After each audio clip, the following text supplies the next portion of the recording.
இந்த தீவிரவாதிகள் எதற்காக பெயரை மாத்தி நாடகம் ஆடுறாங்க, ஹிந்து பெயர் வச்சுக்கிறாங்கன்னா, இந்தியாவுல சாஃப்ரான் டெரரிசம் தான் இருக்கு, ஹிந்து டெரரிசம் தான் இருக்கு, இந்தியாவில் நடக்கக்கூடிய தீவிரவாத நடவடிக்கைகளுக்கு இந்துக்கள் தான் காரணம் என்று நம்ப வைக்கிறதுக்காக ஒரு பெருங்கூட்டம் மிகப்பெரிய வேலையில ஈடுபட்டிருக்காங்க.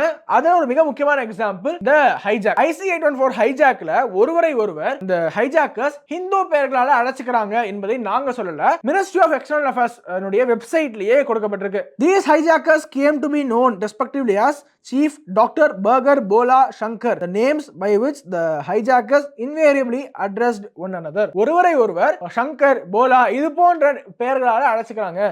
சங்கர், போலா அனைத்துமே சிவனுடைய பெயர்கள், இந்தியாவில் இந்துக்கள் பயன்படுத்துற பெயர்கள். இதை எதற்காக தீவிரவாதிகள் பயன்படுத்தணும் என்றால், நான் சொன்னேன் இல்லையா, இந்தியாவில் நடக்கக்கூடிய தீவிரவாத நடவடிக்கைகளுக்கு காரணம் இந்திய இந்துக்கள் தான், வேற யாரும் கிடையாது, வேற யாரையாவது பிளேம் பண்ணாதீங்க என்பதை ஒரு இன்ஸ்டிடியூஷனலைஸ்டாக இன்டர்நேஷனல் லெவலில் ஒரு லாபி அதற்காக வேலை செய்து